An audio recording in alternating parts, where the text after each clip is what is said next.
Let's talk periods while backpacking. This is a topic that keeps coming up. People keep asking me how to deal with your period while backpacking, so I figured I would finally make a video about it. So if you're not a person who gets periods, maybe skip this video. Hey guys, I'm Audrey, known as Glow Stick on Trail. If you're new here, welcome. If you're coming back, thank you. Happy to see you again. Okay, so while you're out backpacking, it's really not that big of a deal to have your period. I mean, it kind of sucks. You might be a little lower energy than normal. You might have some cramping, but dealing with it in the backcountry is really not any worse than dealing with it in real life, in my opinion.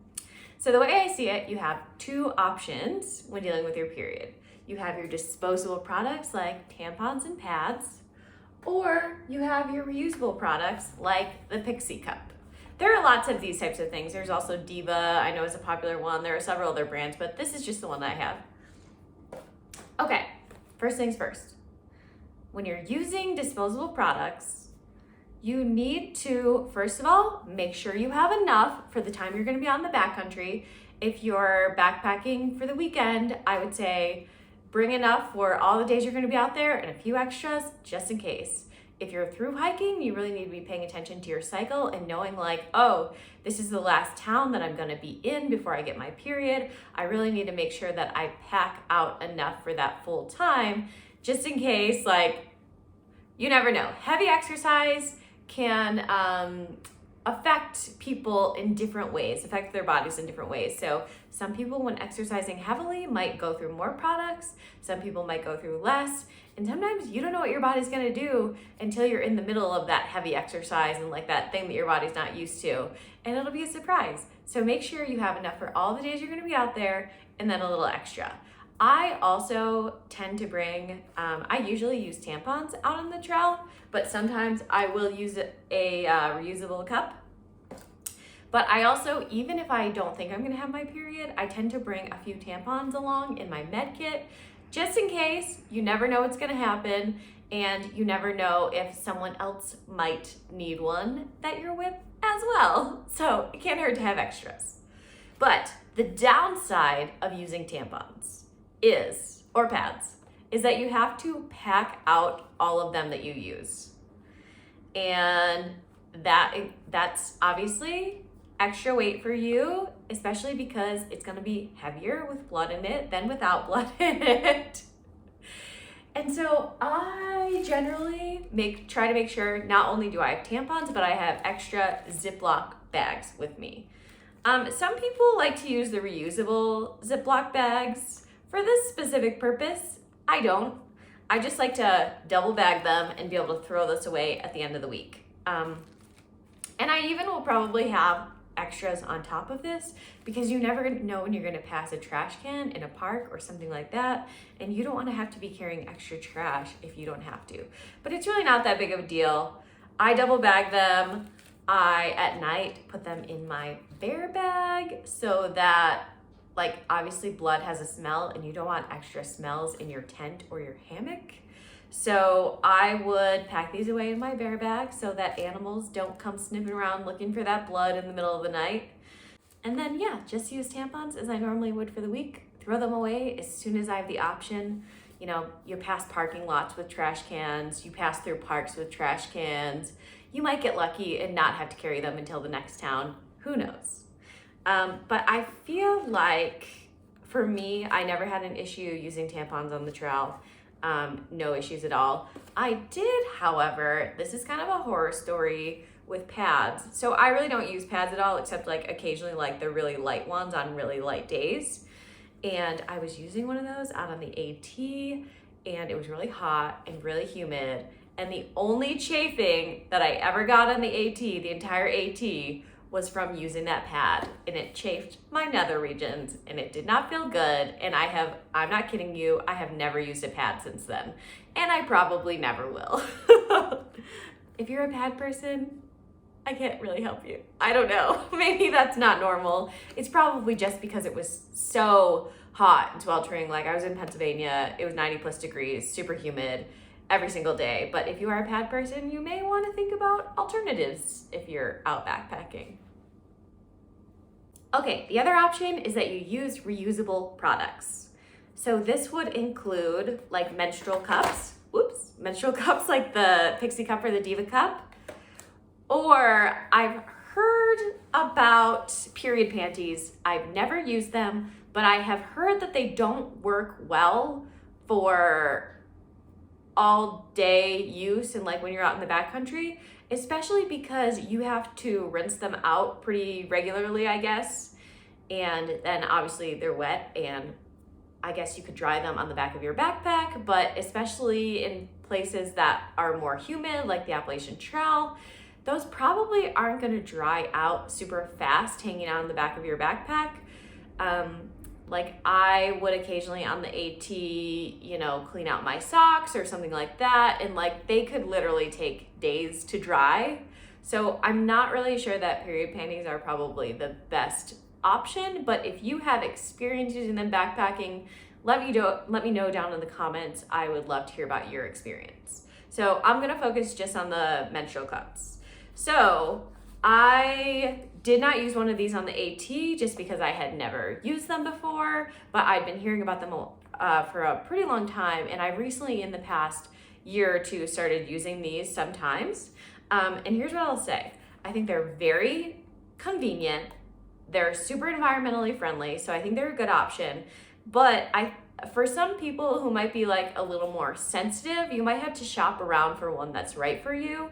I first tried the regular small Pixie cup, and I could not wear it. It was actually painful for me to wear. And so I reached out to the company because they had sent it to me for a promotion.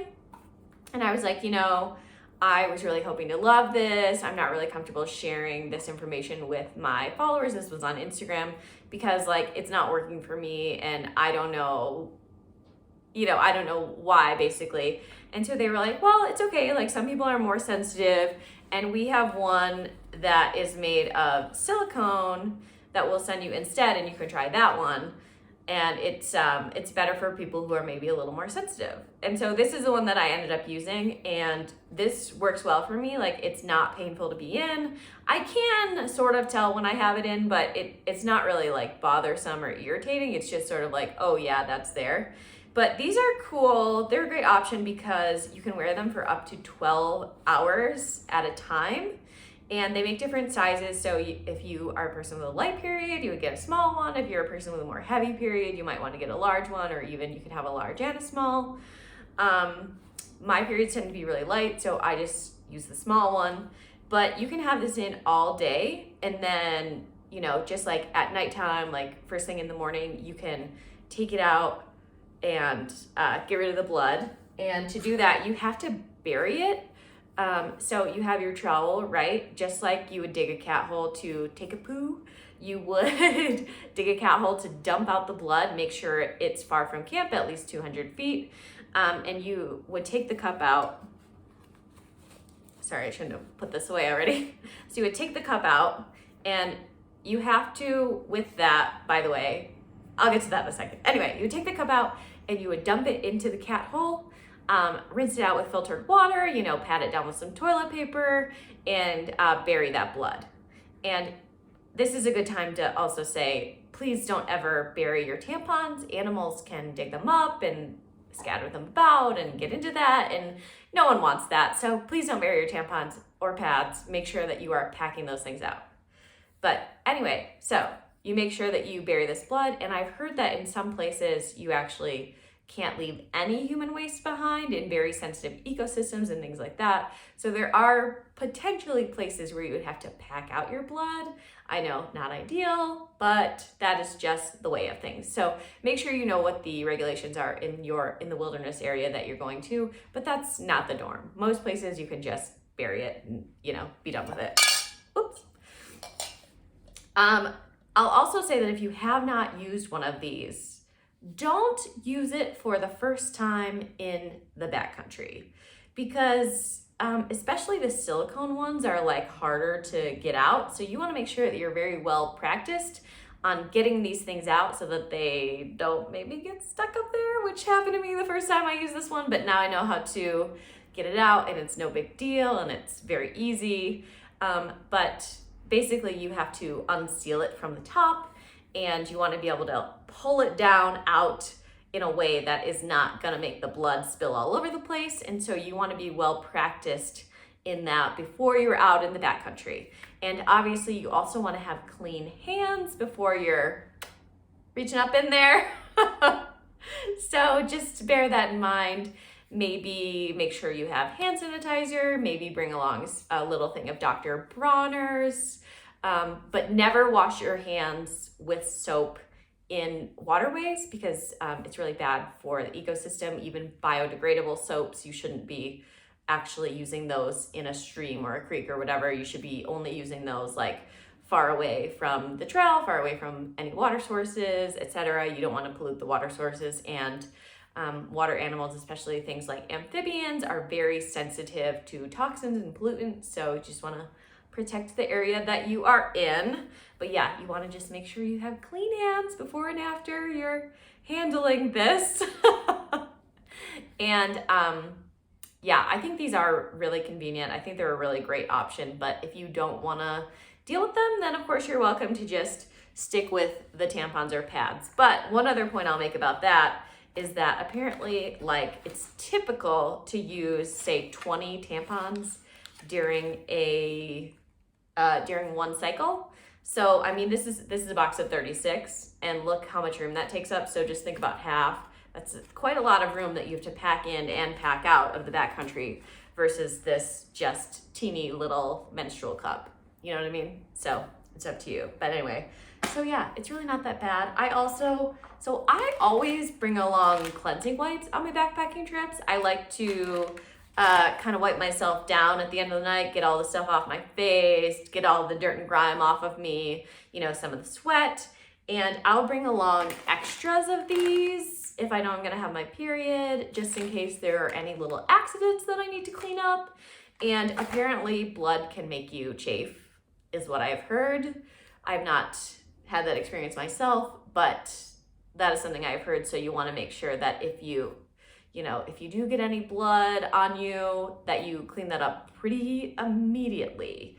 But I also personally just like sweat more during my period. Like, you know, hormones affect people differently, but they affect me in a way that they make me sweatier and hotter and whatever. So it's also nice to just have extras of these to make myself feel a little more like a, you know, clean society person, as opposed to just being kind of as gross and scrubby as possible out in the wilderness. So anyway, that's my take on periods in backcountry.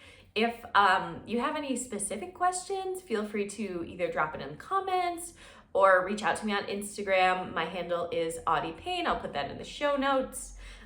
Just DM me if you're not comfortable, you know, publicly asking a question. And I hope that I covered all of the basics on what people are really wondering about periods in the backcountry.